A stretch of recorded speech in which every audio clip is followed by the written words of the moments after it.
Il y a une fois un type, il était un peu tristouné comme ça. Et son pote, il voit, il dit, mais qu'est-ce que t'as, David, t'es tout triste là, comme ça va pas et tout. Il dit, non, ça va et tout. Il dit, mais qu'est-ce que c'est quoi? Il dit, non, ma femme, elle a décidé qu'on se parlait pas pendant 1 mois. Il dit, bon, tu sais, ça arrive dans les couples, même dans les meilleurs couples, tout ça, des fois, il y a des disputes, il y a des trucs. On se parle pas et tout, mais après, tu vois, c'est reculer pour mieux sauter. On se sépare, on parle pas, on revient, on repart, la situation, elle s'arrange. Et il voit qu'il continue à être comme ça, triste. Il dit, mais pourquoi? Ça va, tu vois, je t'ai dit quelque chose. Il m'a dit, ouais, mais demain, c'est le dernier jour. Il y a des fois des choses qui nous arrivent et il y a des gens qui sont bien dans leur situation. Au lieu de vouloir arranger les choses, non, ils préfèrent se taire, ils préfèrent rien dire, ils préfèrent pas. Un des problèmes dans notre génération, c'est de ne pas exprimer ses sentiments. Sentiments, ça ne veut pas dire je t'aime, j'aime ou quoi. Des fois, tu es en colère, il faut dire, voilà, je suis en colère contre toi. Tu n'as pas besoin de t'énerver, truc, machin et tout. Tu peux être en colère, tu peux être triste. Tu peux dire je suis triste, j'ai de la peine. Tu m'as causé de la peine. Nous, on se renferme sur nous-mêmes et on ne dit rien. On n'exprime pas ce qu'on a envie d'exprimer. C'est hyper important dans notre génération avec nos enfants, avec nos femmes, avec nos amis, avec tout le monde. Quelqu'un, il t'a fait quelque chose, souvent on laisse sans nom, on laisse sans définition. Non, exprime ce qu'il y a. Dans la Torah, on a vu qu'il y a 2 animaux qui ont eu le mérite d'avoir quelque chose. La Torah leur a donné une récompense. C'est qui? C'est le chien et l'âne. Ouais, il y a une fois, un enfant, il dit à sa mère. Ah, il dit à son père. Il dit, papa, c'est quoi une ânesse? Il dit, bah une ânesse, c'est la femme de l'âne. Alors l'enfant, il dit, quoi? Même les ânes, ils se marient? Alors, non, on la refait. Boker Tov, comment tu t'appelles? Mickaël. Comment? Ça va. Ça va, enchanté. D'où tu viens, Mickaël? De Paris. Où ça? 16e. 16e. Saint-Didier? Renag. Ok. Assis-toi, va au Rabat.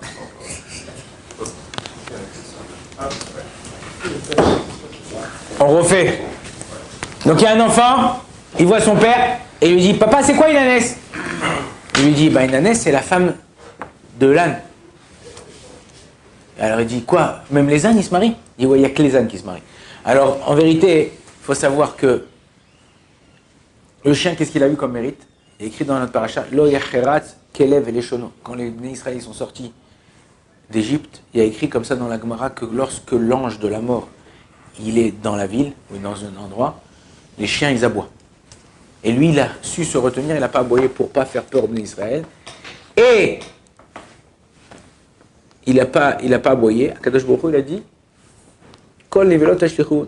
Tout ce qu'on mange pas comme viande, tout ça, qu'on fait une shrita, que c'est pas cachère, c'est pas truc, on l'envoie, on lui donne sa récompense, on le donne aux chiens. Le deuxième animal, c'est qui? C'est l'âne.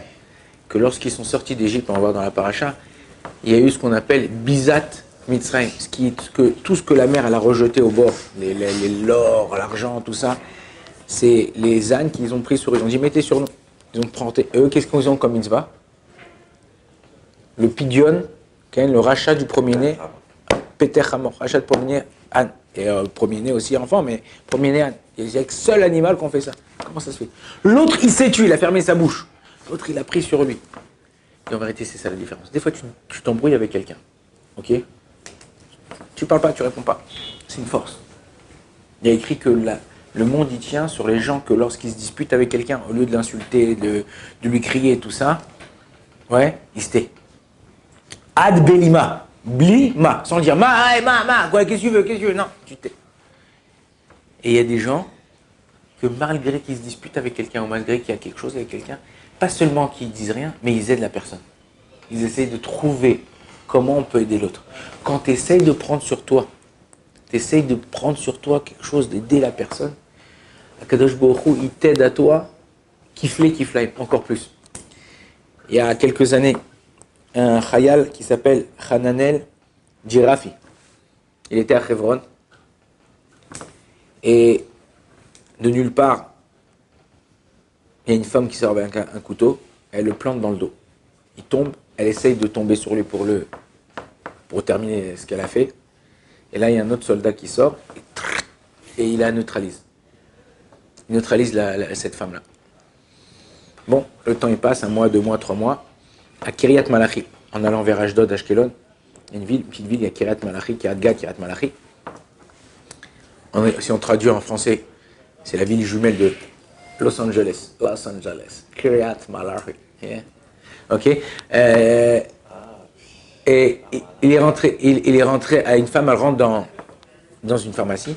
Elle dit, s'il vous plaît, vous pouvez me donner vite ce médicament. Elle donne une ordonnance. Ah, je suis très pressé. Alors la pharmacienne dit, calmez-vous, vous êtes pressé, qu'est-ce que vous devez faire? Pressé, on est tous pressés. Elle lui dit, non, voilà, mon fils, il y a 3 mois, il a sauvé un soldat à Hebron. Et là, on lui met la récompense et je vais aller, ils vont faire une grande fête pour mon fils et tout ça. Il dit, mais comment il s'appelle votre fils? Il dit, Shimon. Il dit, c'est qui le soldat qui l'a sauvé? Il dit, un certain Hananel Jirafi. Et la femme, la pharmacienne, elle commence à pleurer, elle tremble. Elle dit, mais qu'est-ce qu'il y a qu'est-ce que je vous ai dit? Elle dit, non, mais Hananel Jirafi, c'est mon fils. Et ton fils, il a sauvé mon fils. Et l'autre, comme ça, quoi? Elle commence elle aussi à pleurer.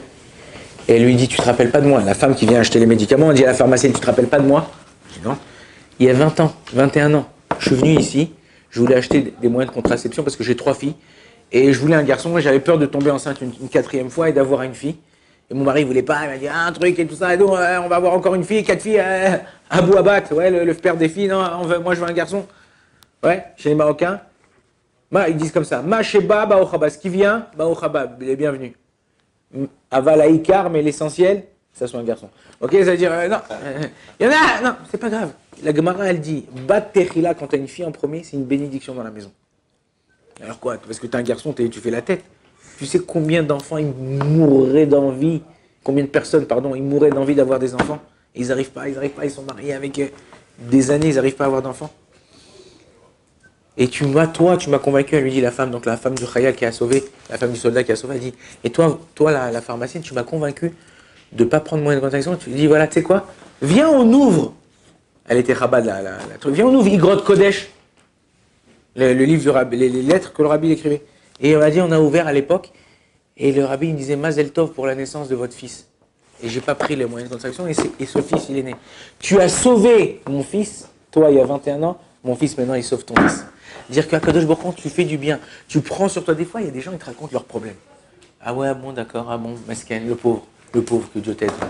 Mais essaye de l'aider le mec, essaye de voir ce qu'il a, essaye de lui parler, essaye d'entendre son problème, ce qu'il crie au fond de lui, ou essaye d'être le plus fort, c'est d'entendre les cris de la personne qui a un son au fond d'elle que personne n'entend à l'extérieur.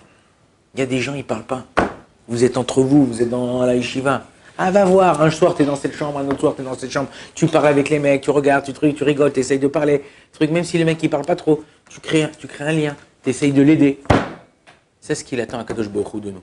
Si nous, on prend sur nous le problème de l'autre, ou le fait d'aider l'autre à Kadosh Baruch Hu, pas seulement qui va aider l'autre, qu'on va pas, mais il va nous aider à nous quand nous, on aura des problèmes. Baruch Adonai l'olam, amen, amen.